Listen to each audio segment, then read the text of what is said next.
Hey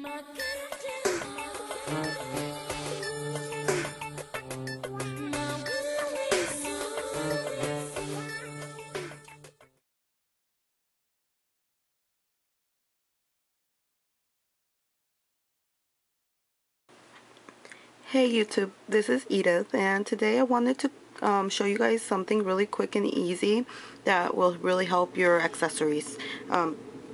Anyway, I want to show you how to make a ring, and my fat fingers don't make it look pretty, so. And then here's another one, and these are both made out of, and you can, like, there's endless possibilities with this. These are all buttons. So I'm going to show you how to put the button on the ring finding. And there's a whole bunch of different types of ring findings out there. And there's the ones that are just plain and have the little base for you to put on there. So you can put something on top of it. Or there's also this one here that I just put on here for reinforcement because this one was it wiggled too much. But I don't think I would really use it because they're kind of expensive. And I'd rather put something in there and then, fill it up with glossy accents or something and make it, I don't know, more artful. But you can also use these, and then also these don't open up for bigger sizes, so my fingers are fat and it only fits in my pinky. So also, if you have like old rings that maybe part of the embellishments on the top fell off or anything like that, you can try to add something on the top of these, and then you're reusing and you're not throwing away and stuff like that. So anyway, so these were both made with buttons and then just the finding for the ring. Okay, since I didn't want to go to the store, because usually when I go I buy a whole bunch of other stuff that I don't need, I actually had these that they had for little kids section. It was kind of more oriented towards like the preteen age at Michael's, and they were in the 4-pack. I think they were like $1.99, but they're not as great as quality, but they work for this. So they come like this. They're the bottle cap ones, and I don't really think that would look cute. I mean, I made one and I didn't like it. I don't know, maybe I'm just not good at it, but I just took off the bottle cap part, and then you can always save it and do something else with this, and so don't throw it away. And I just it's hard, you just kind of have to wiggle it around, and don't be afraid it won't break unless you really pull it really rough. But I just pulled it off. And then what you're gonna need is buttons. Now there's a whole bunch of different types of buttons you can use, and they're so pretty, some of them. Like these I got at Joann's. I think this one was $6, so I mean they are pricey, some of them, and then you can go as fancy as you want. So you can always use your coupon though. I always say that, but it's true. I hardly ever buy anything regular price. This one's really pretty. I'm gonna make into a ring, but I want to get a better finding for it than that one. And then this is just like an old vintage, I don't know, I think it was like a pin. It's not an earring, but it was like a pin for your clothes. And I'm probably gonna make that into a ring, and I really like it. It's pretty. Okay, and then there's various buttons. Like this is a cloth button, and it's really cute. I like it. And then this big square one,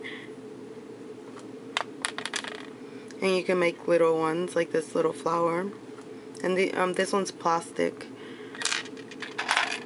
and then this one's beautiful. I bought it just for this, but I have to go buy the good rings for the bottom because I don't want them to break easily, and so I want to make sure that I at least get the ones that are meant to be put like this, or at least for adult use, not like the preteen use one. This was actually a brad that came off of a shoe, like an old shoe that my dog chewed up, and I was really mad because I love those. They were sandals, and I really, the part that made them cute was this part right here. So I decided to cut it out, and it was actually a brad. And I'm like really mad at myself right now because I didn't do it with both of the shoes. I think I threw away the other one, and it had the same thing on the top. But this is just beautiful, and so I'm gonna definitely use that one for a ring too. And then you can use regular buttons. You'll just get, different types of effects, and you could always add things on top of them, or, put different things on them. This is a plastic cameo. And then just interesting buttons, like, I don't know, that one's kind of shiny, and this one's kind of, and this one here, I'm going through them faster because I'm talking and talking. And then these, they're not that expensive. I also got at Joann's. This is just an old button that I found lying around, but it's kind of interesting.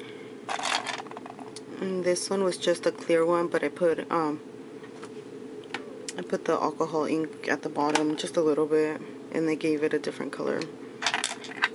And then this thing came on the candle. It's not a button, but I mean, this is just to show that you can add anything on top of them. It doesn't have to be buttons or anything that's specifically for rings. You can do anything on top, as long as it'll last and it's not gonna fall apart with water or something. Like if it's a flower made out of paper or something like that. This was an ugly button, and then I just inked it up, and I put the liquid pearls on top of it. But my daughter came in here, and it wasn't dry yet, and she was messing around with it, so it kind of got smeared a lot. Anyway, but that would have been cute if it hadn't gotten messed up.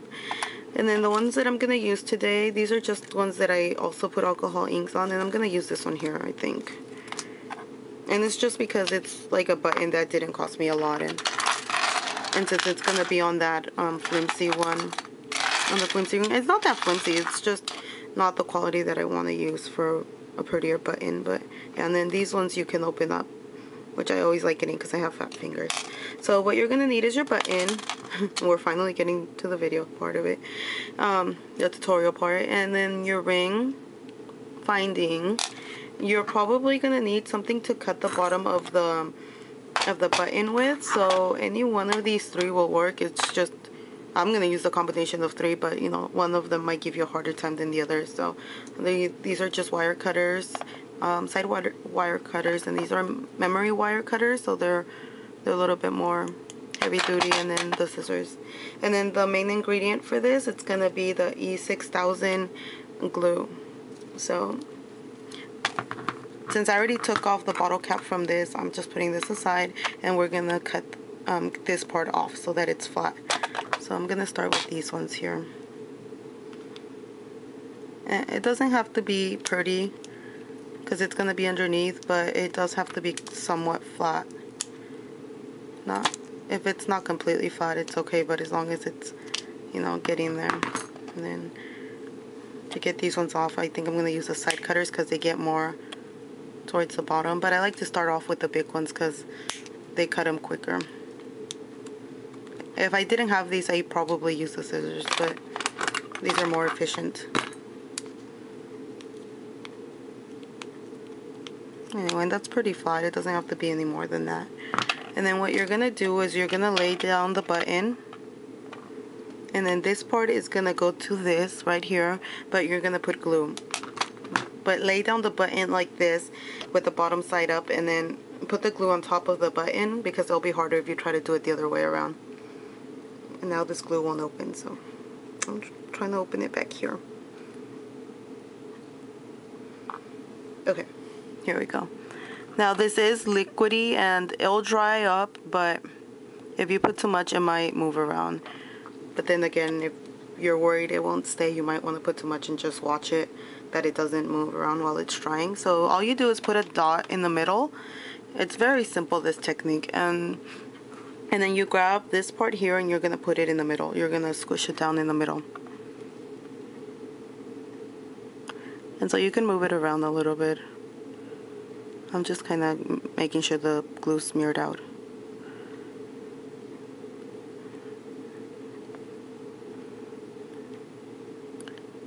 And as long as it's somewhat in the middle, that's all you do. And then you let it dry for, I don't know, a couple of hours.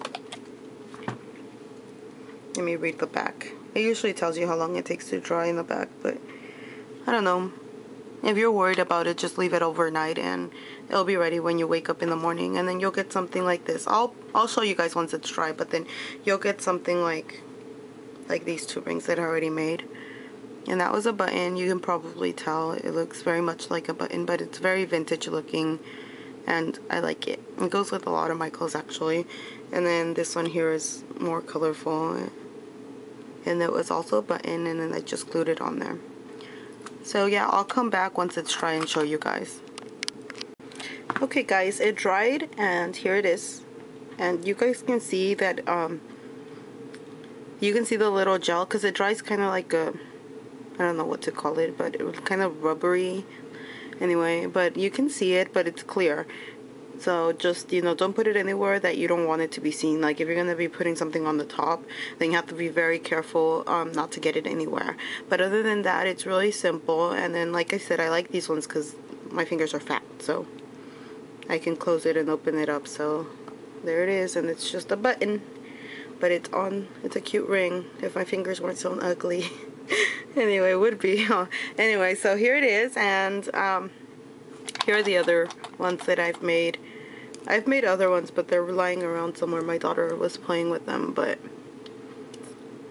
hope you guys liked it. And so yeah, thanks for watching, and see you guys around. Comment, leave anything. You know, if you guys want to see any other jewelry type videos, just let me know, and I'll be happy to oblige. So anyway, thank you for watching. Bye.